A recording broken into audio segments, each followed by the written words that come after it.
1:31. I'm going to call the meeting of the Sacramento Transportation Authority to order. Madam Clerk, if you could go ahead and take the roll call, please.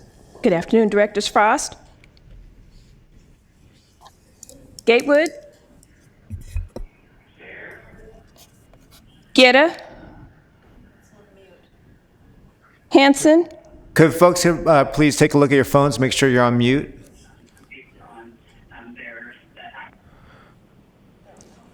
Thank you. Hanson, Harris, Here. Howe, Here. Hume, Here. Kennedy, Here. Miller, Here. Natoli, Here. Peters, Sandhu, Here. Steinberg, Chenier, thank you, Chenier, Cerna, Here. and Director Suen. Here. Thank you. You have a quorum. Okay, great. Thank you. Madam Clerk, you did not call my name. Jeff Harris is present. Oh, thank you. Is Mr. Hanson here? Steve Hanson? Yes, I'm here. Okay. Great. Okay. We're missing Guerra. I think the Guerra's the only one we're missing. That's right. Okay. If we can go ahead and join me in the Pledge of Allegiance where you are. Hand over heart. Ready, pledge. I pledge allegiance to the flag of the United States of America and to the republic for which it stands, one nation, under God, indivisible, with liberty and justice for all. All right. Thank you very much. Well, here we are still in the new normal. I hope everybody is staying healthy and safe. I'm going to go ahead and move to our comments for matters not on the agenda. Do we have anyone signed up to speak or calling in? No, not at this time. Okay. Excuse me. Before I do that, I'm going to go into our announcements. I apologize. In compliance with the directives of the county, state, and Centers for Disease Control and Prevention, CDC, this meeting is live streamed and closed to the public. Temporary procedures are subject to change pursuant to guidelines related to social distancing and minimizing person-to-person contact. Members of the public are encouraged to submit public comments electronically. Public comments will be distributed to members of the board and filed in the meeting record. Public comments may be related to a specific agenda item number or for a matter that is not posted on the agenda, referred to as an off-agenda item. And Madam Clerk, would you please read how to make a comment or to view the meeting? How to make a public comment: if you email the board clerk at saccounty.net, include the agenda item number, and it's optional to include first and last name. To view the meeting, this meeting of the Sacramento Transportation Authority is cablecast live on Metro Cable 14 and the local government affairs channel on the Comcast Consolidated Communications and the AT&T U-verse cable systems. This meeting will be rebroadcasted this Friday at 6 p.m. at metro14live.saccounty.net. Right. Thank you. Since that time, do we have anybody else who wants to comment on matters not on the agenda? I have none. Nobody? Okay. Thank you. Moving into the Executive Director's report. Mr. Kempton. Mr. Chair, members, we have a very heavy agenda today, so I want to move quickly on some of the less critical items. I do want to let you know that the California Transportation Commission has conducted 2 recent meetings by teleconference. They have approved final application and programming schedules for several state programs, including the Local Partnership Solutions for Congested Corridors, the Trade Corridor Enhancement and Active Transportation Programs, and for the Local Partnership Program, which we're going to be dealing with under 2 of the items on today's agenda. The deadline for submittal of applications to the CTC on the formulaic portion of the Local Partnership Program is June 12th. And the deadline for submittal of the competitive program applications has been moved back to June 30th. Even with the extension of the schedule, that's still a very abbreviated timeline, and our nominating agencies, implementing agencies are scrambling to put together the significant amount of information that the Commission requires for submittal of these applications. Staff has been working with local recipient agencies on the development of those applications. The authority is being asked at today's meeting to approve the formula shares distribution and project selections for the LPP, Local Partnership Program Formulaic Program, and there will also be presentations later in the meeting from project sponsors who are seeking funding through the competitive program. And as I said, the deadline for those applications is June 12th and June 30th, respectively. I want to talk a little bit about some of the messages that have come out of the CTC with respect to the impacts of COVID-19 on transportation. Just to let you know, transit ridership is down significantly, 70 to 90% across the state, with about $2 billion in lost fare box revenue statewide. An example of one facility that we're all familiar with, traffic on the Golden Gate Bridge is down 70%, and traffic on BART ridership on BART is down about 92%. Overall, there's been a 35% decrease in traffic in California, but a spike in speeding. Aviation has also been hit hard in the intercity rail industry, including the Capital Corridor and the San Joaquin service, which serve Sacramento, and the Alameda Commuter Express, have seen a very significant 97% drop in some markets. We know there will be longer-term financial challenges with a hit on fuel taxes and transportation sales tax, but state transportation revenues, according to the CFO who made a presentation to the Commission yesterday, they expect to lose $1.5 billion over 2 years. And are looking for a federal infrastructure stimulus package to help, because they see that stimulus package as a proven facilitator of economic growth, and that's a quote from the Caltrans Chief Financial Officer. So talking about economic stimulus, as we discussed at our last meeting, the authority is working with the other stakeholders in the county to talk about putting together a joint effort to provide a stimulus package that would help with creating jobs in an early time frame, hopefully, and also bringing improvements to the system, which also have a positive impact on the economy. Final item, Mr. Chairman, for this particular report is that given the county's budget deliberations, the authority has a scheduled meeting in June for the 11th.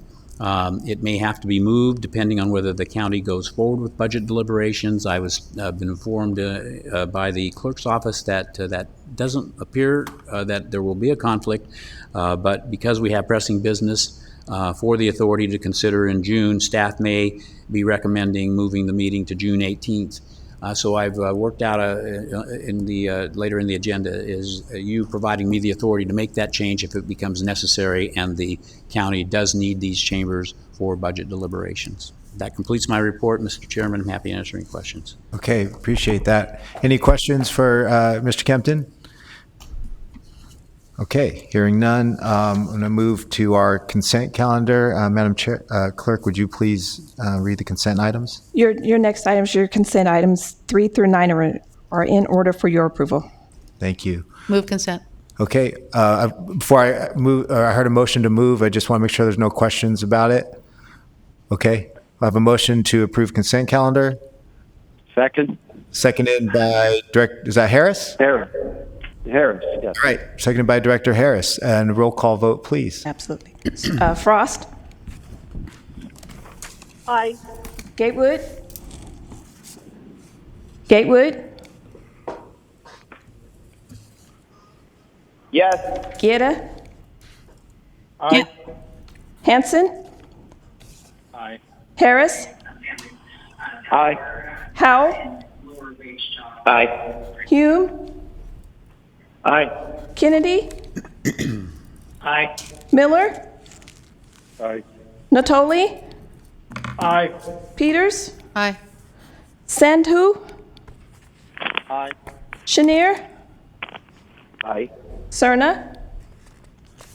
Aye. Steinberg? Aye. And Suen. Aye. Thank you. Motion carries. Motion carries. Thank you very much.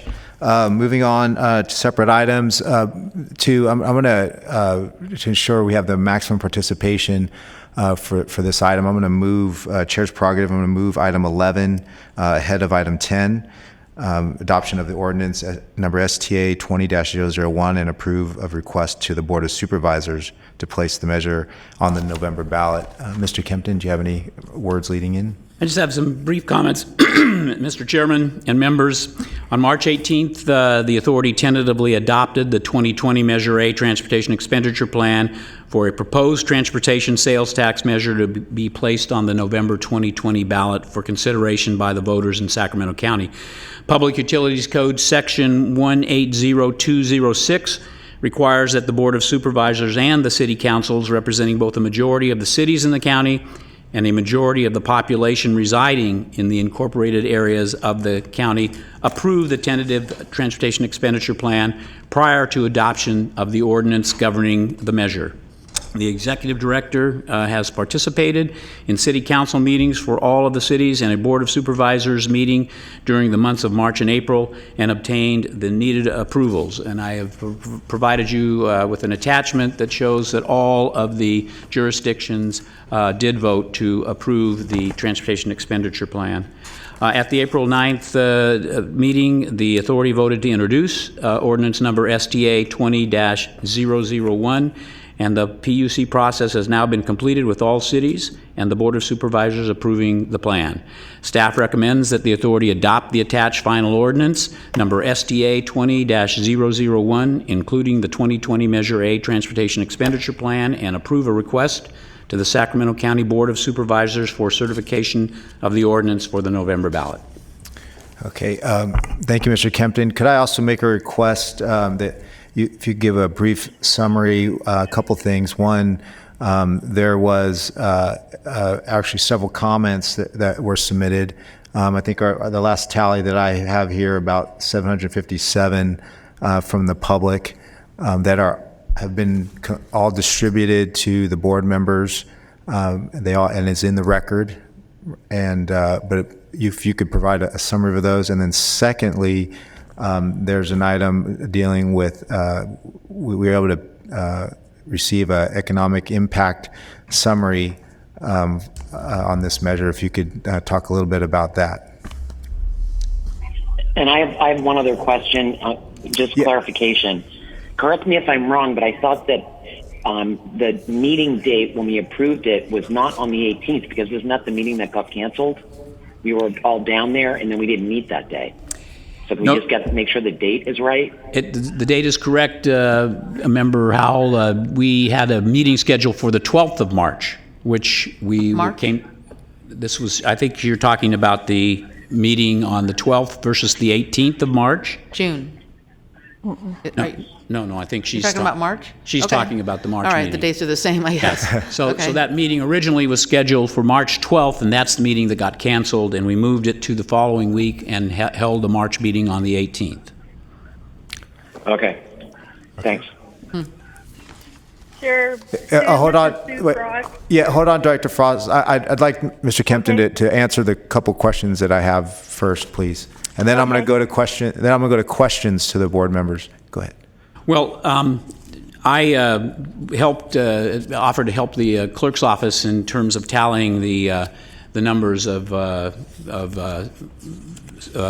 comments from the public and tracking the support, oppose, and neutral. I read these comments in any event. I read every one of them, and so I kept track of the numbers through the 10th set, which was as of 3 p.m. yesterday afternoon. And there have been some additional comments that have come in since then. But as of 3 p.m. Yesterday, there were 662 total comments that were received. 584 in opposition, 57 in support, and 16 neutral. If a message was not received or there was just a blank page, I put that into the neutral column.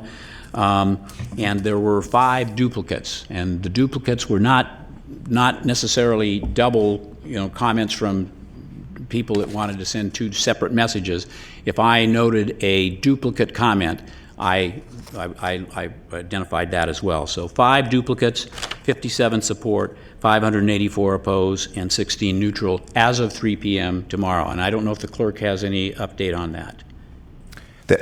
It was just handed a stack. There's 757 total now. 757 total. I don't know if they've been broken down in terms of support and opposed, but There's a general theme, though, too, right? Well, from my observation, I think there were obviously a great number of folks that voted to oppose the measure, did so on the basis of no new taxes, no new taxation. But I think there was also a significant amount who said now is not the time. Mm-hmm. And so I think those were the two most significant portions of the opposition group. And there were obviously other concerns as well. Don't invest in public transit and a variety of smaller amounts. But I think that's a fairly accurate review of the situation. And then you wanted me to talk about the fact that Sacramento RT has engaged the University of the Pacific Center for Business and Policy Research to do an analysis of the economic benefits of the proposed Measure A transportation sales tax. They have provided a summary which has been made available. We just got it, and so it was sent out prior to the meeting to the members and to the public. There's a summary table of total economic impacts for the 40 years of the program from 2021 to 2061. Some summary information. The university economic folks tell us that they expect the measure would leverage an additional $13.1 billion in state and federal matching funds over the life of the program. It would inject $500 million per year into the county's economy. It would support 132,000 direct and indirect jobs. It would create an average of 3,300 jobs annually, primarily in construction, transportation services, and other sectors, and would generate about $7.5 billion in labor income. We've asked for additional information, those of us that have been advising RT and the consultant relative to what might happen if we were able to accelerate project delivery, bring projects forward, and get them out earlier in the program. We obviously expect a positive response from that in terms of the increase early on in jobs and economic benefit. Okay, thank you very much. Okay, with that, I'm going to go to any questions from the board members, and I heard Director Frost had a question.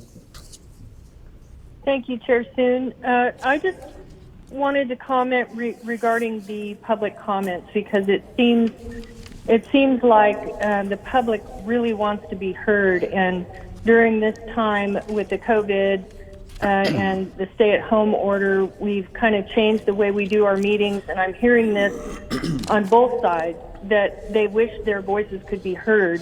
And right down to this specific issue, we've been flooded with comments from both sides, and I'm just asking the board to consider. I know at the county, we read public comments. If they request to have their public comment read into the record, we read those aloud at the meeting. And I don't know how we got here to this meeting. We only have an hour for a meeting that is, I don't know how we're going to get it all done in 1 hour, but I wish there was a way we could hear their public comments, because they really, on both sides, want to be heard. Thank you, Director Frost. Sure. I think just a minute, please. I think you got right at it when you said we only have an hour. That's our limiting factor. And to be pragmatic, we're all dealing in this current environment. We're all having to adjust the way we do things, our public meetings. I'm talking to you in the sky right now. But I do believe that the tally that was just provided by Mr. Kempton here, and there's an overwhelming sentiment, I believe, from these, that I don't think that the public is not being heard. And they are, again, all these emails are in the record, and they are distributed to all the board members. Every single one of us have it. I've gone through all the ones that I could myself before I had to come here. And so I also sense the similar sentiment from at least these people that have spoke. There's 1.5 million residents in this county approximately, and a percentage of those are voters. So we've heard from 757 thus far. So I understand your question. I understand your question, Director Frost. We're just trying to manage with the time that we have, but also provide the public its due process. And I believe we've done that. Director Hansen, I heard. Is there a reason why we only scheduled an hour for this meeting? I mean, this happened once before when we didn't have enough time, and we apologized for not hearing public comment, and now we're back to a meeting for an hour that has to cram a whole lot in. I understand there's another meeting right at the back end of this, but Yes, Mr. Chair, we clearly made it very clear to the clerk's office that this could be a long meeting. We've been asked to vacate as quickly as we can, but there is no hour limitation. And which meeting is after this? I don't know. The what? Sacramento Waste Authority. Solid Waste Authority? That's a county meeting, correct? Okay. So, yeah, the Board of Director Frost, I know you know this. It's the Board of Supervisors. And the City of Sacramento. And the City of Sacramento. Okay. So that is our time constraint. Are there any other questions from? Okay, thank you. Are there any other questions from Mr. Chair, this is Director Hansen. I just wanted to support your comments. I feel like despite the idea that the public hasn't had a chance to weigh in, we've seen a lot of public weighing in. I've read a lot of the comments, maybe not the ones that came in at the last minute, but a lot of them are very similar. And I know that certain groups are out there working to flood our inboxes with their position, but ultimately, what I hope we get to is a discussion about letting the voters make the decision rather than a small group of people who are being organized and very passionate. So I just thought your comments were right on, Mr. Chair, and I wanted to support your position on that. Okay, thank you. Madam Clerk, I want to go out to further public comment. Are there anybody that's called in or waiting to speak? No, I just checked the inbox. No, there's nothing as of now. Okay. All right. So then I'm going to bring it back to the board for any action at this time. There's a motion or deliberation. Peters will move to adopt the final ordinance, including the 2020 Measure 8 Transportation Expenditure Plan, and approve the request to the Sacramento County Board of Supervisors for certification of the ordinance on the November ballot. Okay, I have a motion. Mr. Chair, Jeff Harris, second. Sorry. All right, everybody, one at a time. Who did I hear Jeff second? Soon? Yes, who is that? Please It's identify. Jeff Harris. I have a comment to make. Yes, Director Harris. I take it you got adequate seconds for the motion by Yeah. Director Peters. Okay. Okay. I'm trying to actually, before you comment, but Director Harris, I'm sorry. Yes. Before you comment, I just want, was that second from? I heard several voices. I think I went first, Kerry. Director Howell, okay, thank you. Hansen and Harris all seconded. Okay. Yes, Director Harris. So, I too have received all of the correspondence from people pro and con. A lot of the sentiment is that this is not the time. I just wanted to address that directly. I understand that people are feeling financial duress. We all are. All governments are. But there's a flip side to this issue, and Mr. Kempton just alluded to that, actually, with the comments about the potential financial benefits of Measure A. Obviously, employment is key to dig ourselves out of this hole of the COVID-19 pandemic. And Measure A can potentially represent a tremendous economic boost to our region. And I hope that people keep that in mind. The other thing I wanted to say is we have no idea, none, what the climate will be like in November when this comes to the ballot.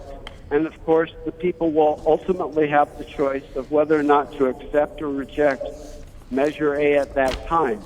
If, in fact, we have come through the worst of the pandemic and our economy is on the rebound, Measure A could be a tremendous boon for our region. And of course, our needs for repairs to our roads and to improve public transit do not go away because of a virus. So I just wanted to make those comments that this decision to place it on the ballot seems to me to be just and fair. Ultimately, the voters will decide, and they deserve to have that choice. Thank you, Mr. Chair.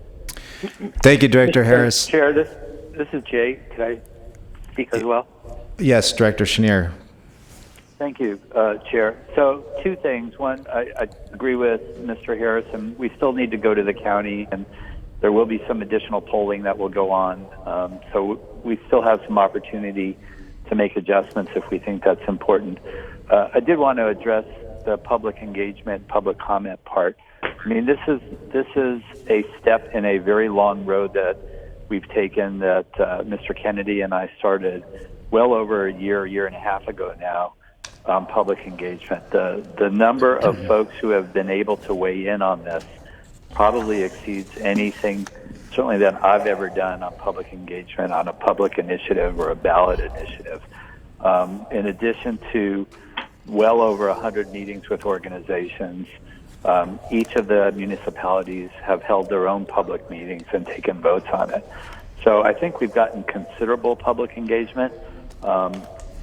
This is now a binary decision for a lot of people of I don't want this, but I think we have to take the context of all of this, all of the discussions that we've had, and really the overwhelming support from all of the municipalities in their own board elections or board meetings.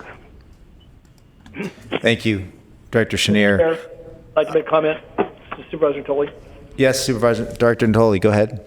Yeah, thank you. I just want to first express, appreciation and thanks to all who've written this and communicated to us in a variety of ways, largely by email or in letter format. And I just, while we've had the conversation here and discussion about the item, I had a chance to read the last set of comments, and I think the portrayal by our executive director, Mr. Kempton, as it relates to tallying, clearly for those that have expressed their views to us thus far, a variety of sentiments, as it relates to reasons why not to support or oppose, actually outright opposition to whatever is contained in Measure A, but also taxes in general. And I would just say that the time that people have spent putting their comments together and making sure that we had them is appreciated by this board member and certainly not lost. They're from throughout the county, both incorporated areas and certainly the unincorporated portions of the county as well. But I wanted to speak to what's actually before us, this ordinance, and certainly the crafting that went into this. I would want to acknowledge certainly the work of all the folks, both colleagues on this board, but I think the efforts that have gone into, the measure that we're being asked to send forward to the Board of Supervisors for their consideration, for our consideration, those of us that are on the board later this summer. And it is framed, obviously. Nobody can ignore the current climate. I think certainly the needs in our roads and transportation system, but also the current economic climate, the impact it's had on people's businesses, their personal lives, us as a community, communities up and down the state and throughout the nation and the world. But I do think that as we've worked to put this together, that it's framed in a manner that will give people certainly clearly an opportunity to delve into the detail, but also if they outright oppose it or support it, because we've had some letters of support as well to move it at least to the ballot. That's certainly the opportunity we're being asked to vote on here today, and that is as to whether to move it forward for consideration by the Board of Supervisors to place on the ballots. The voters of this county could and can decide it in November if ultimately it appears on the ballot. So I'm prepared to support the motion today. I want to thank folks for their comments, and obviously the voters will ultimately weigh in on this if it goes on the ballot. That's my comments. Thanks. Thank you, Vice Chair Natoli. Director Guerra. Thank you, Mr. Chair. I appreciate the opportunity to speak here today. One, I want to address the component again on public comment. The very nature of the process that's involved to get this onto the ballot so that the voters can decide requires that every jurisdiction within the authority also hold a public hearing.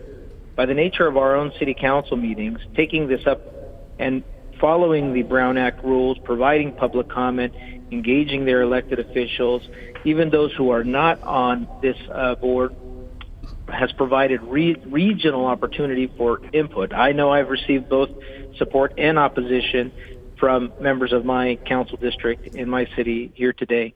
So I want to express again the fact that one, not only has the process required ample input, but also to highlight again that Supervisor Kennedy and Councilmember Chenier early on began a process after Measure B had been on the ballot to start again and create a robust public process. Now, I want to conclude with saying that this pandemic has impacted, at least by the federal numbers right now, the people with the lowest wage brackets. We will see more in our community who make the least among us be impacted because of the economic crisis and just because of the nature of what this has done to certain jobs. And we do not know what the environment will look like after this, or if we have another relapse in this situation.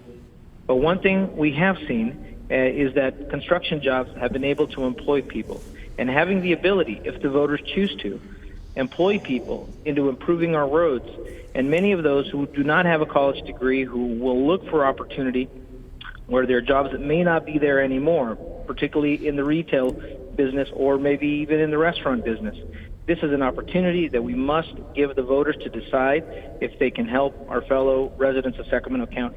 So I'll be supporting it today because I think the potential of $7 billion in labor wages and potential of employing 3,300 at least employees is one we cannot pass up. Thank you, Mr. Chair, and I do want to thank all of the staff from the STA, my colleagues, and through other cities for participating in this.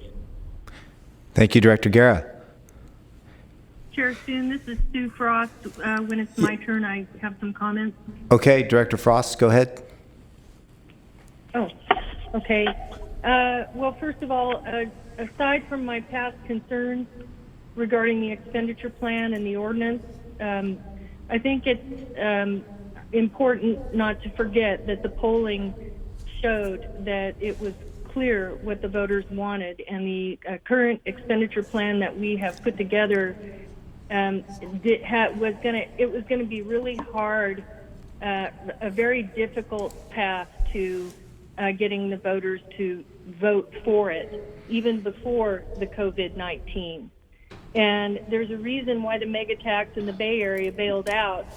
And we, I think, given that people are taxed right now and this is a difficult time, this isn't likely. It wasn't in the primary election. There were a lot of tax and bond measures that failed miserably. It's not likely that a tax initiative is going to pass on the November ballot. And we haven't gone back to poll after COVID. And someone was talking earlier about we will continue polling. When will the polling be done, and what impact will that have on what we put, because we've already voted on the expenditure plan and the ordinance. So what impact will that polling have. And I'm just throwing that out as a stated question in my mind. And then there's also what I like to think of as the COVID pandemic economic effect that has basically rendered residents economically challenged. Many of our Sacramento businesses are not going to be able to reopen, longtime businesses, and there's going to be a lot of state employees. There's an estimated 75,000 state employees in Sacramento County alone that are possibly facing pay cuts and furloughs. The governor was talking about that today. And then on top of that, we're going from an 8.75 to a 9.25% tax in Sacramento County. And that will put us in a higher tax bracket or a higher tax range than 88% of the counties in the nation. And even locally, Placer County is 7.75, El Dorado County is 7.75. So it's reasonable to think that if you're making a large purchase, like a car or something like that, you might just drive 15 minutes over to Roseville to buy your car. Well, it'll come back to where So, you live. you know, we're creating even more barriers for business in our county. And then the public comment that came in was, I guess, I'm a little bit surprised. Over 750 letters is a lot, but I think it's important to note that it was basically 10 to 1, the number of people who opposed this versus those who wrote in and supported it. And I read them, and there were a lot of different reasons. And then I also want to mention this is a regressive tax. It's going to have a higher impact on those low-income families. You know, people have to go to work whether they make a lot or don't make a lot. They have to figure out, they have to buy things. And so sales taxes like this have a higher impact on those who are economically challenged or disadvantaged. And so we have reason to believe, and there is already groups, the National Action Network Sacramento, the Sacramento chapter of one of the largest civil rights groups in the country, has already come out publicly against Measure A, and Residents Against Measure A is a new opposition campaign that's already launched their effort to campaign against this in November. And then I just want to say, there's, you know, I understand the reasoning of my respected colleagues, you know, I can see the rationale. Let's put it up to the voters to decide. But there's a cost associated with putting this on the ballot, and the cost to the county registrar of voters is over $1 million, and that's taxpayer dollars. So we're going to have them pay to tell us no, basically, because this can't pass in November. And if we as a board are going to put this on the ballot, it really makes us look heartless. It's heartless during this time when everyone's going through so much to put this on the ballot. And so for those reasons, I'm not supporting this tax increase. And so thank you very much, Chair. Thank you, Director Frost. Steinberg, I'd like to make a comment. Yes, go ahead, Director Steinberg. So I know I'm relatively new to this board, and I want to, first of all, thank those who worked so hard long before I got there to put together the fundamentals of this. And I certainly respect Supervisor Frost's opposition to the measure, but I want to express some frustration here, because I don't understand why meeting after meeting, we have to hear the same substantive argument in the guise of process. This is very simple. A proposed measure has been put forward. It has been fully vetted for months. Members can respectfully vote yes or no, and ultimately the people decide. I don't know why we have to keep going through this. I'm busy, you're all very busy.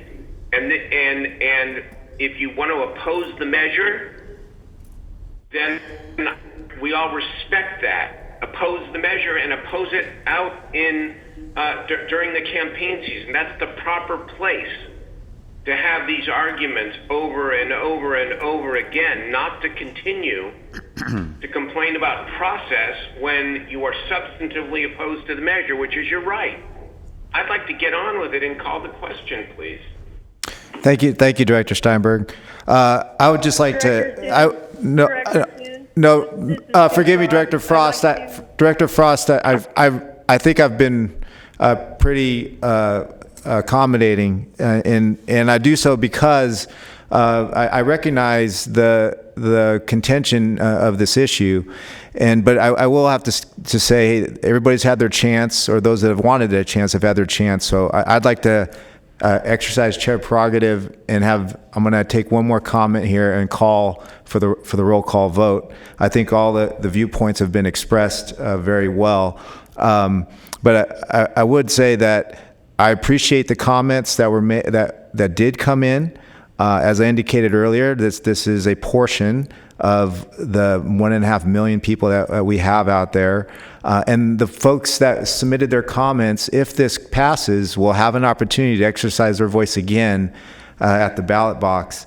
At this time, this board and the staff and a lot of stakeholders, partners, put in time and energy to reach agreement among us board members, our partner agencies, our public works directors, to get to even something that all of us, this board, could feel comfortable, if it passes, to put forth to voters for a decision, and they would have their final say.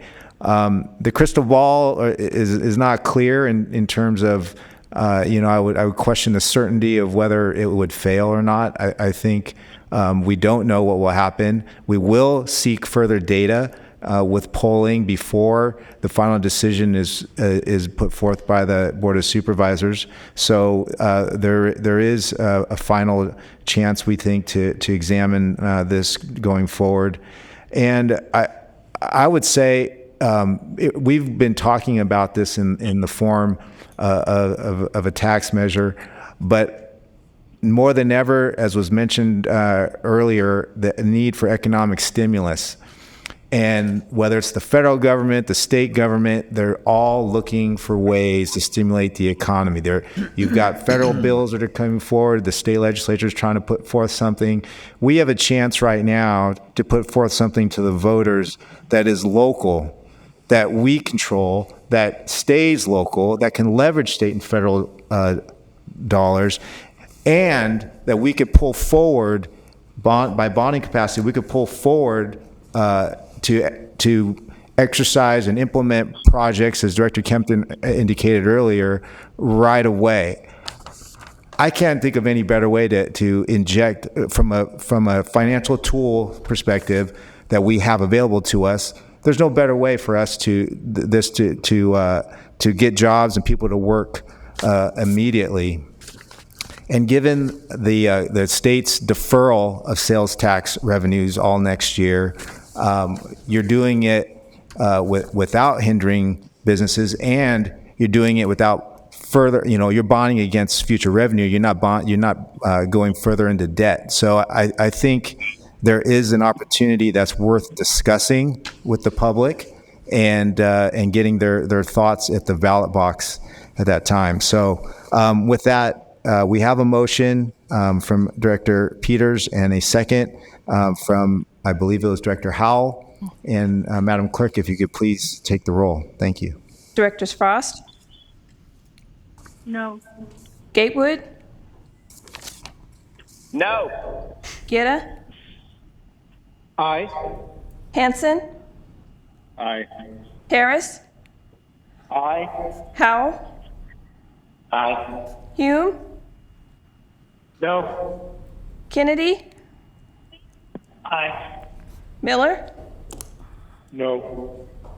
Natoli? Aye. Peters? Aye. Santu?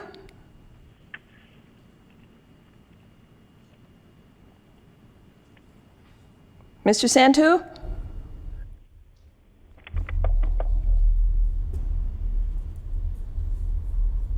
No. Chenier? Aye. Cerna? Aye. Steinberg? Aye. Suen? Aye. And your motion passes with Frost, Gatewood, Hume, Miller, and Santu voting no. Okay, thank you. Next item. Your next item is your Sacramento Transportation Authority final budget for fiscal year 21. Hi, Tim. Good afternoon, Mr. Chair and members of the board. Today marks the culmination of many months of work preparing STA's budget for fiscal year 2021. The budget before you today is based on pre-pandemic revenue projections that were developed in February of this year. We chose to use the most conservative of the three scenarios provided, but we know now these projections are not realistic. As such, the revenues included in this budget are effectively placeholders until we have more information to develop better projections. We plan to begin that process of updating them in August, which will most certainly result in an amended budget. Although we do not currently know the impact of the pandemic on our sales tax revenue, California's revised budget was released today and gives some insight as to what we might expect. The state is expecting a decrease of about 20% in sales tax receipts, so it makes sense that the STA should be expecting a decrease of similar magnitude. In April, staff presented a draft of the budget before you today. Since that time, the only material change was to the capital program. The County of Sacramento reduced its funding request to $9.75 million from $14.5 million for the 8 projects it currently has under contract with the STA. This reduction in appropriations of $4.75 million increased the budget year ending fund balance by the same amount. All capital program expenditures planned during the budget year will be funded with cash already on hand and therefore will not be impacted by the decrease in sales tax revenue. This concludes my presentation on STA's final budget for fiscal year 2021. Please let me know if you have any comments or questions. Thank you, Tim. Are there any questions for Tim? I'll move approval of the budget. I'll second. Sorry. Here a second. Again, please, could you please identify yourself before you? Moved by Harris, second by Chenier. Okay, I heard motion from Director Harris and a seconded by Director Chenier. Roll call vote, please. Any other, I'm sorry. Are there other comments or discussion? Madam Clerk, are there any comments from the public? Okay. Thank you. Okay. Seeing no comments from the public and hearing none from the board, please roll call vote. Frost? Aye. Gatewood? Yes. Gita? Aye. Hanson? Aye, Madam Clerk. Harris? Aye. Howe? Aye. Hume? Aye. Kennedy? Aye. Miller? Aye. Natoli? Aye. Peters? Okay. Sandhu? Aye. Chenier? Aye. Cerna? Aye. Steinberg?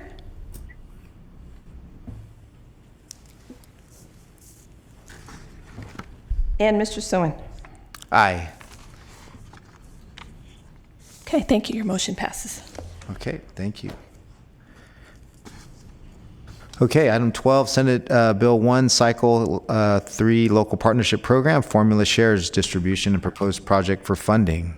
Director Kempton?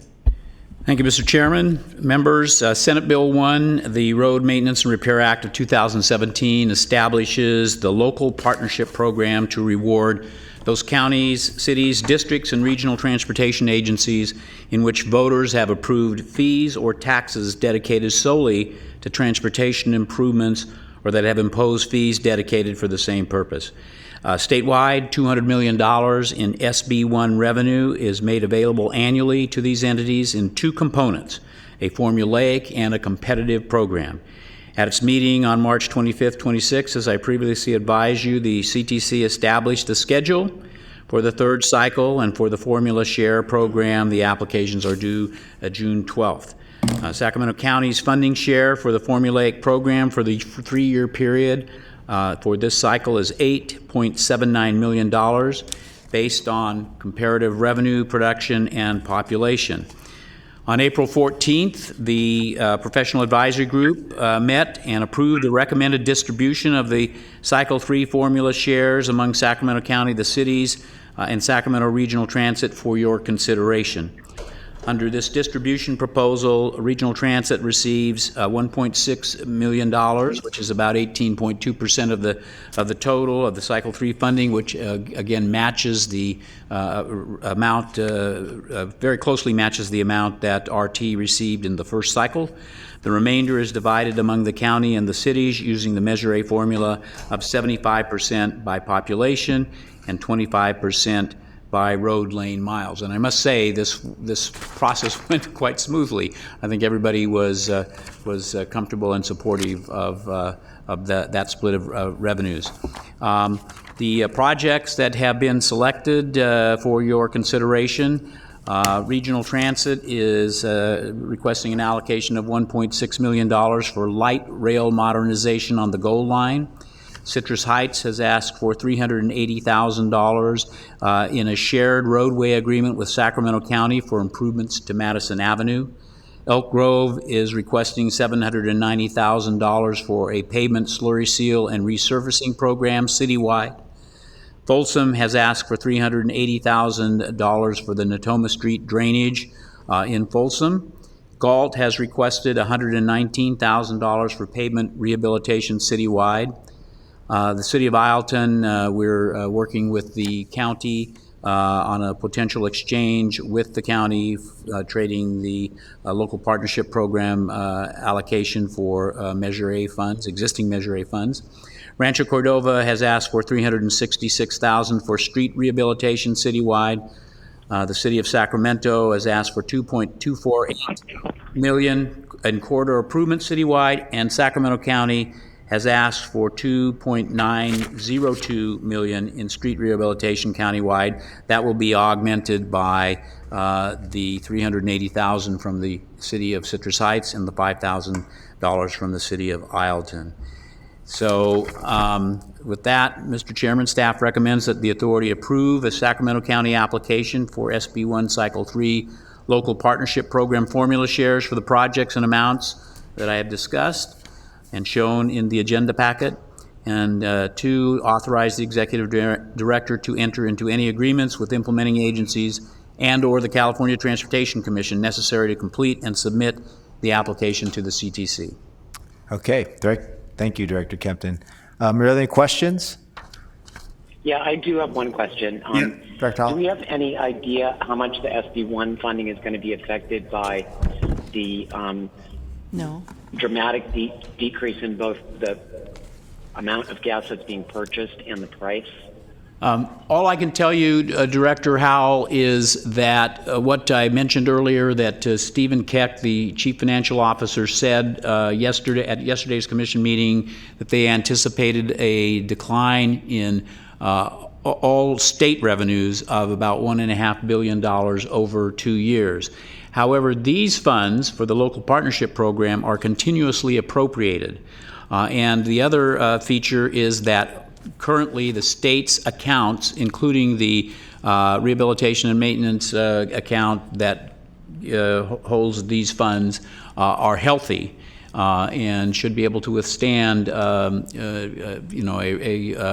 a significant reduction, at least for the time being. So I don't believe these funds will be affected.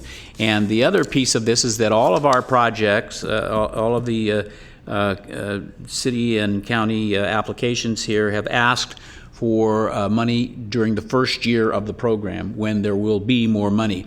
And the Commission has said that they will honor those requests And by the way, that's one correction on the list of projects that you have here. We showed the final county project as being delivered in 21-22, and it's actually 2021. So all of the projects that we're nominating would be funded in that first year, and the commission says if the money's available, they will fund the projects in that first year. Okay, any other questions from the board members? If there are no questions, I would move approval of the Sacramento County application. Okay, thank you, Director Peters. Second. I'll say, and authorize the executive director to enter into any necessary agreements with CTC.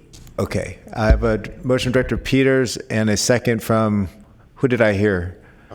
Director Howell? I think it was Howell and Hanson. Howell's first. Okay, and before we do that, is any public comment No, we coming did in on not. that? Okay, no public comment. Roll call vote, please. Directors Frost, Aye. Gatewood, Yep. Gitta, Aye.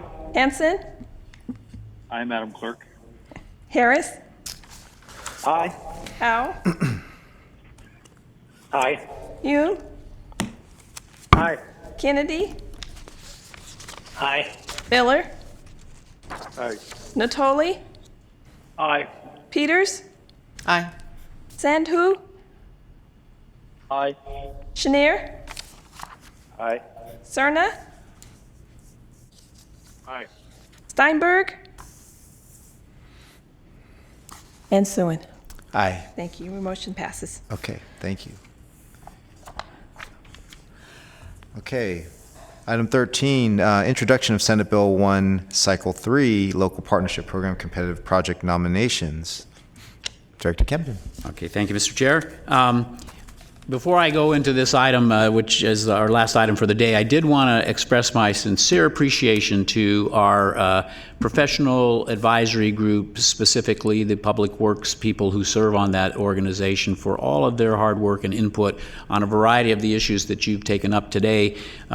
This business of the Cycle 3 of the Local Partnership Program is not easy. There's a lot of work involved, and all of the Public Works staff and the implementing agencies that have requested funding have provided the information with very little complaint, and I really appreciate their support and cooperation. So for Cycle 3, just over $187 million is available statewide for the competitive source of funding, and projects funded from the competitive program require at least a one-to-one match of private, local, federal, or state funds, and the program will only fund the construction component of a capital project. So to help ensure an equitable competition, the CTC compares projects based on the population of jurisdictions across which the tax or fee is applied. Sacramento County falls in Category 1, which is the top category, the largest category, so we're competing with all of the larger counties. For entities with a population greater than 1.5 million people. The minimum request for the Local Partnership Competitive Program funds for this category is $5 million, and the maximum is $25 million per project. The authority will be considered the applicant for this program, with local jurisdictions who apply serving as the implementing agencies, and applicants submitting multiple project nominations, which will be the Sacramento Transportation Authority, must prioritize its projects prior to submitting those nominations, and that will be done at the June meeting, and will follow the same process that was employed for Cycle 2, which I understand went very, very smoothly. The STA project applications and priorities are due to the CTC no later than June 30th. And just to remind you, during Cycle 2 of this program in 2017-2018, Sacramento County did quite well, with 2 of our 6 project nominations being funded. $5 million for the City of Sacramento Downtown Grid 3.0 implementation project, and $20 million for the Capital Southeast Connector. So all we're looking to do today is to have project sponsors, those implementing agencies that have nominated projects, make a brief presentation to you. They've all been instructed to keep their presentation short, but there is a PowerPoint that they will go through, and We're going to start, well, I'll just tell you that the candidates are Sacramento Regional Transit for the Sacramento Valley Station Loop project. They're requesting $10 million. City of Elk Grove has the Camera Road Complete Reconstruction Project at $5 million.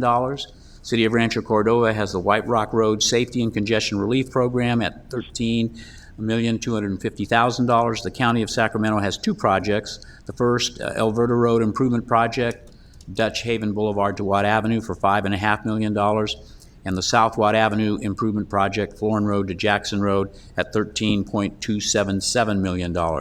So if I could ask Joel Borja to come to the microphone and make a brief presentation on the Sacramento Valley Station Loop project.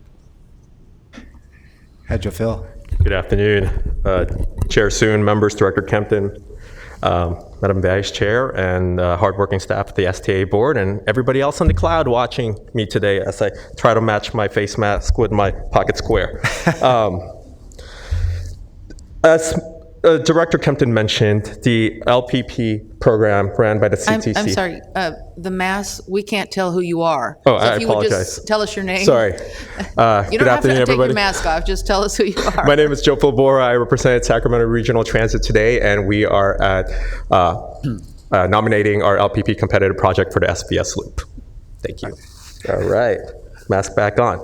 As Director Kempton had mentioned, and as I've done before as a former CTC staff, these are highly competitive projects on an overly subscribed program. So as I am addressing the board today, I'd like for you to recognize that the projects that you're considering for nomination must not only compete well on a statewide level, but must hit all of the points that have been directed by the CTC on their guidelines. The Sacramento Valley Loop Station is a project by SACRT in partnership with the city, as well as Caltrans and SACOG. This, specifically for this component, we are looking to double track the existing light rail system on H Street and 7th Street, as well as realign SACRT's SVS light rail station, as well as purchase 7 new low-floor light rail vehicles. This is the existing section that we are proposing, and this would be on the section on the green, as you can see on your screen, would be the section that we are going to be double tracking. The realignment of the section is also viewed here. As you can see, there's the intercity rail platforms in the North Rail Yards right now, and the planned growth that's going to be happening in that section of the city, as well as the current lines that SACRT have for their light rail. Now, we'd like to point out to you the project benefits and how this project's meeting the CTC guidelines. We are highly considerate of the VMT and congestion reduction that we've used using the State Resources Board quantification methodology tool. So there's going to be a lot of millions of vehicle miles traveled reducing congestion addressed. GHG reduction that meets the STS and MTS and goals of SACOG of the region will also be met, as well as deliverability, the one-to-one match that SACRT is going to be presenting, as well as the project being able to be phased out for ensuring deliverability. Also, we have looked at this project because it will identify economic development and job creation. Thousands of jobs will be happening and are expected in the planned growth in the rail yards, let alone the construction of this project, as well as system improvements for reliability, safety, and access, are metrics that all were identified by CTC and have been looked at by SACRT staff. Not only are we improving the 15-minute service and transit ridership between SBS and Township 9, but we're also going to be looking at the safety and overall improvement of light rail modernization within SACRT's district throughout the region. So the total project costs, we're asking for the total project costs $133 million. However, our competitive request, which we are providing a one-to-one match, is $10 million. And for the future funds, we are also going to be applying for other funds offered by the state as well as CalSTA. I would like to include that this project was recently submitted for the Transit Intercity Rail Capital Program project, and although it was not fully funded, it scored particularly well, and that we communicated with CalSTA that this is a project that they're looking forward to resubmitting in the future. And so for your consideration, $10 million, and happy to answer any questions at this time. Thank you. Any questions from Mr. Joe Phil? Mr. Bora? Any questions? Okay, not hearing any. Next, Thank you very much. Thank you, Joel, and thanks for staying within the time frame. Next up is Kevin Busey, the City of Elk Grove Capital Program Division Manager. Kevin? Hi, Kevin. Hey there. Thank you.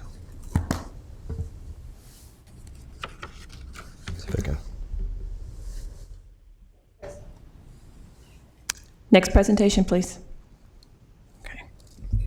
Kevin Busey, Capital Program Manager, City of Elk Grove. I'm here to present the city's competitive application for the 2020 Local Partnership Program, the Camera Road Complete Reconstruction from Bruceville Road to Lent Ranch Parkway. The project is located in the southern part of Elk Grove, with half in the city, half in the county of Sacramento. It is shown in red. It is primarily near the interchange of State Route 99, Grant Line, and Cameron. You can see that is the existing condition of the existing road. The plan is to reconstruct 2.5 miles of the existing Cameron Road. That would be all of the Cameron Road that needs to be reconstructed. So it would be, the entire road would be brand new. It would be a 2-lane divided road with shoulders and class 3 bikeway, as well as a median and two-way left turn lanes. Two-way left turn lanes are needed in certain areas to improve agricultural access. So this is the project limits. Again, I want to talk a little bit about the funding. So in the 2018 round, we received about $3 million for that section in yellow. And we're looking for another $5 million for the section in red so we can do the complete whole project in one shot. From a competitive criteria standpoint, we feel it's a very cost effective because we're able to combine 2 separate projects into one project and build them all at once. So there's an economy of scale. From a deliverability standpoint, we're in a really good position because we've already completed sequel. We've made all the right-of-way offers, and we actually have closed a lot of right-of-way. From a leveraging fund standpoint, we've got the existing LPP funds that we have that we can leverage for the project, as well as our own local dollars. And from air quality, GHG, VMT standpoint, we are going to be adding these 6-foot wide class 3 bikeways in each direction to help address that. From regional community support, we've got, we're included in the existing Measure A. We've also done a lot of outreach for this particular project. And from a regional local plan standpoint, this is included in the 2020 MTP SCS. The 2 big ones for this one are safety. Right now, there's really not much of a shoulder, as you see from the photo, and non-standard lane widths. And so when we widen this out to meet current standards, the overall safety on Cameron Road is going to be greatly improved. There's also a system, from a system preservation standpoint, the existing road's got a pavement condition of about 60, and it would really improve with full reconstruction. Here's the schedule for the project. So environmental document was done in 2018, right-of-way should completed in December, and we'd be advertising this in January of 2021. So like I said before, we're going to be very construction ready. Construction could start as early as spring of 2021. Here's an overview of the total project cost, and we're really only asking for about $5 million in LPP funds with this application. And with that, I'm available for any questions. Great. Thank you. Any questions, Mr. Busey? Hearing none. Thank you very much. Thank you. Next up, Mr. Chairman, is Albert Stricker, the Public Works Director for the City of Rancho Cordova.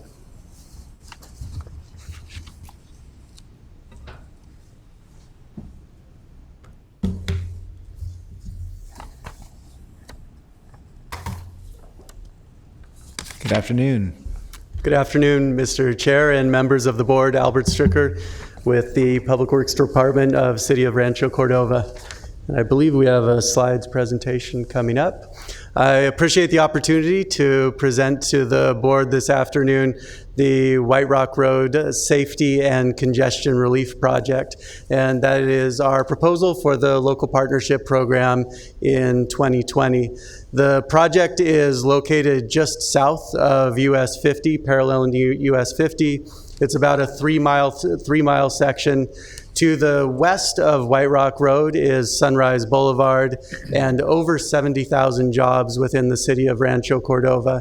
To the east of this 3-mile segment of White Rock Road, growing communities in the city of Folsom, county of Sacramento, and beyond in El Dorado County. Importantly, to the north and south of this project are the proposed communities of Rio del Oro and Westboro within the city of Rancho Cordova, which will eventually house over 19,000 homes, including affordable housing, and would have a significant impact on the jobs housing imbalance. Existing conditions within White Rock Road. The existing alignment has no shoulders. It's a 2-lane road with blind curves, little to no bicycle or pedestrian opportunities. It's a crumbling road surface, and it's a source of accidents and fatalities. Critical challenges, in addition to those that I've mentioned, the inadequate infrastructure increases load on already congested US 50, increases greenhouse gases and delays, and reduces quality of life.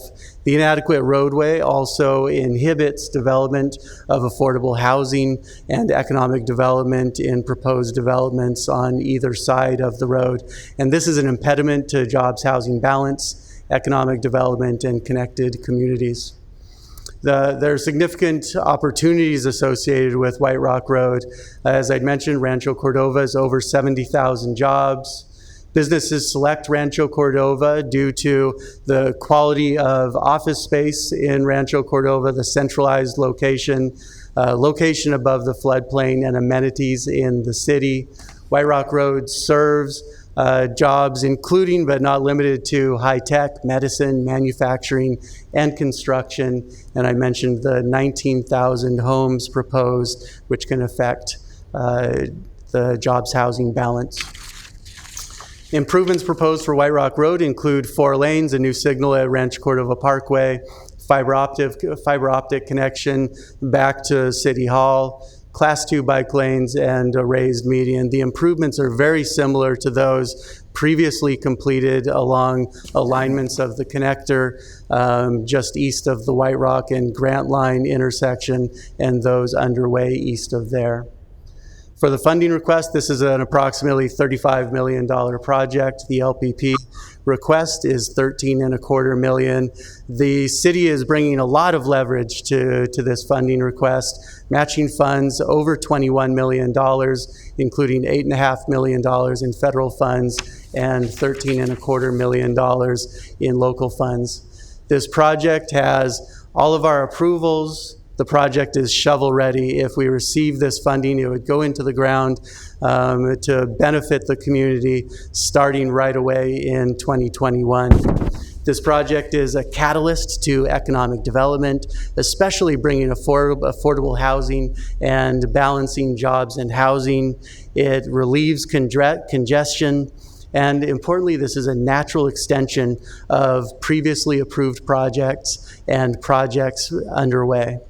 And with that, I would open it up to any questions. I appreciate the opportunity to present to the board. I'd also like to offer you the opportunity, if you're interested in a tour of the alignment to better see the conditions, I'd be happy to provide that as well. Thank you. Okay, thank you very much. Are there any questions?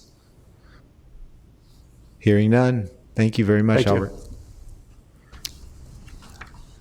Okay, Mr. Chairman and members, the last presenter is Rick Carter with the County Department of Transportation, and he will be presenting 2 projects, so he'll be extended a little more time to complete his presentation. Good afternoon. Good afternoon, board members. Rick Carter with Sacramento County Department of Transportation.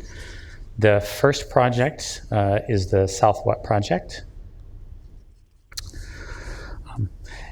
The limits are between Jackson Highway and Florin Road. It's a major north-south corridor in the county, starting down at Elk Grove and going well north of 80.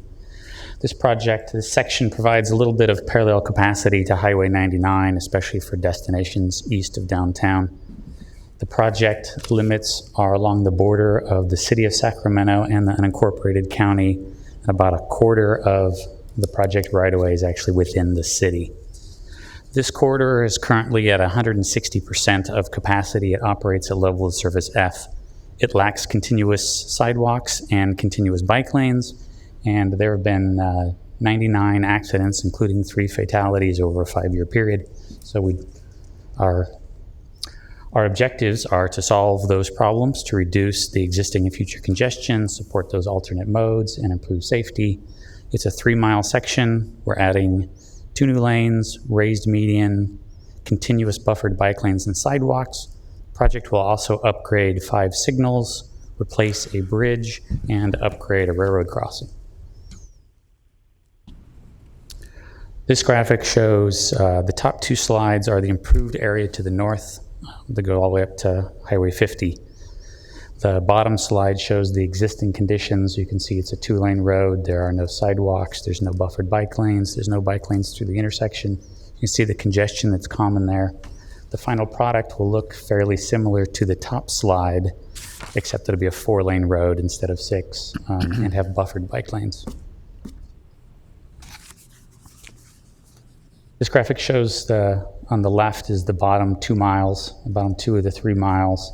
The top picture is the Morrison Creek Bridge that needs to be replaced, widened to have kind of current safety features into it. You can also see in that picture the poor pavement condition. Within the project limits, the PCI ranges between a low of 29 and a high of 52. The pavement's in rather poor condition.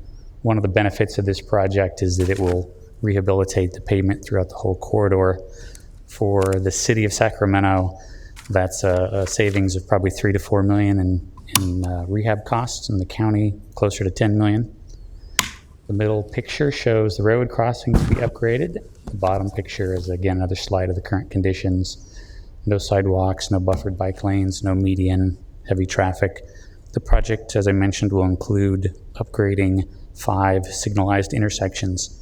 They'll have crosswalks, full ADA upgrades, bike lanes and bike detection through the intersections. They'll also have bus turnouts constructed to support the future planned transit service that's identified by both RT and SACOG and the County General Plan.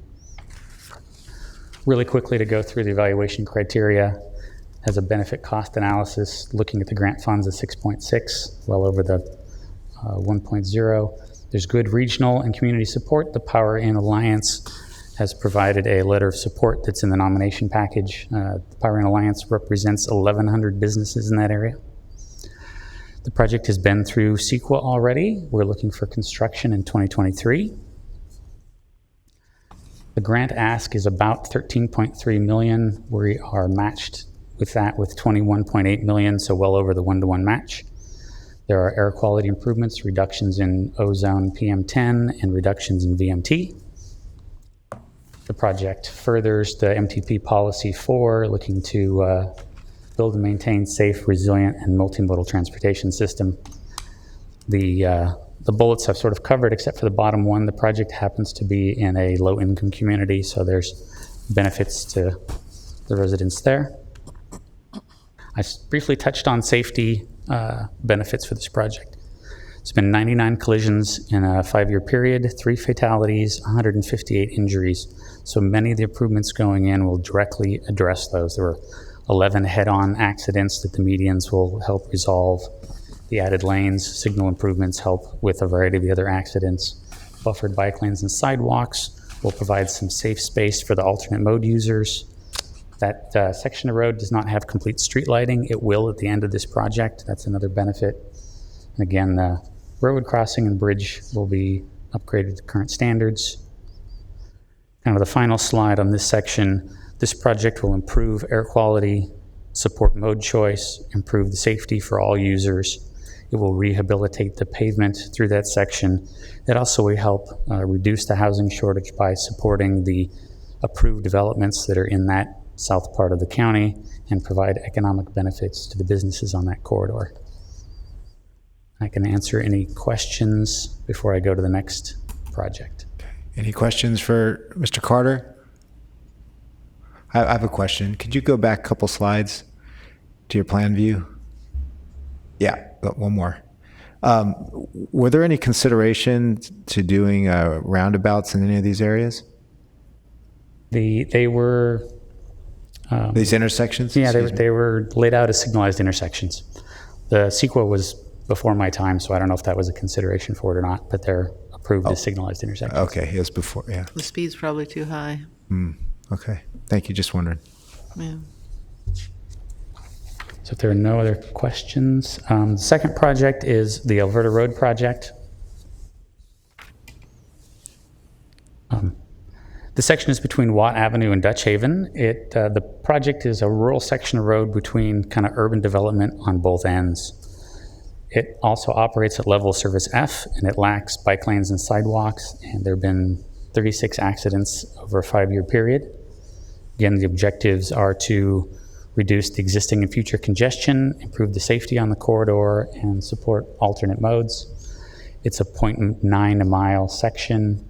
We'll add 2 lanes, median, class 2 bike lanes.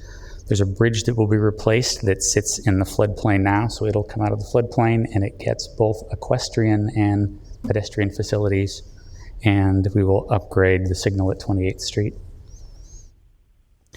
These photos show, the top 2 photos show the sort of urban conditions at either end of the road. The bottom left photo shows Dry Creek Bridge that will be replaced and widened. You can clearly see it does not support bicycles, pedestrians, and certainly not equestrians. There's an equestrian trail on the north side of this road that they're diverted through the creek, and it will upgrade that signal. It's a typical section of the road, 2 lanes, bicycle lanes. It does not show the equestrian trail that is off the road. The project will include some sidewalk work, including the work on the bridges and approach to the bridge. The complete sidewalks are not included in the project because they are conditions of approval on some of the adjacent planned development that's there. One of those already has an agreement with the county and is looking to build very soon. In terms of evaluation criteria, again, this project has been through CEQA and NEPA. It has public support. The project is going to construction in under 2 years. The grant request is $5.5 million with $12.6 in matching funds, so it's well over the 1-to-1 match. There are air quality improvements, reductions in emissions and VMT. The project furthers that same SACOG Policy 4, looking at safe, resilient, and multimodal transportation. The eastern half of this project is in a low-income community, everything east of 28th Street. In terms of safety benefits, I mentioned the 38 collisions, 2 of those involving bicyclists. The median work, the added turn lanes, the bike lanes will help address those accidents. The bridge replacement is a big benefit for both pedestrians and the equestrians. 15 of those accidents were actually at the signalized intersection, so we can address a number of those issues there. My final slide, again, this project will help improve air quality. We'll add bike lanes. It'll address the traffic safety, pavement rehabilitation, and will also help support housing shortage as it will support the development that's in the area. And I'm happy to answer any questions on this project. Okay, any questions for Mr. Carter? Hearing none, I think that's it. Thank you, and thanks to the presenters for staying reasonably within the time limits. This is a non-action item today. It's just the presentation to introduce you to these projects. For the June meeting, we will bring back additional information and we'll ask you to prioritize these projects. There was a process that was employed as part of Cycle 2 that I understand went very well. We're going to try to duplicate that process for the board to be able to make a priority determination relative to the projects. Again, the commission is not obligated to follow the priorities that we submit in terms of the nominations, but it's a good indication of what has the largest amount of community support, which is important for this program as well. So with that, Mr. Chairman, that concludes the business that staff had presented for this meeting. And if you have any questions, I'm happy to answer them. Otherwise. Okay. Thank you. Thank you, Mr. Kempton. If you have any questions, or did I see something from? Yes, Madam Clerk. Your last item was just your comments from your authority members. Oh, yeah, thank you. Yep. I wanted to reach out to any authority members if there's any comments. Okay, hearing none. Stay safe, everybody. Meeting adjourned. Thank you.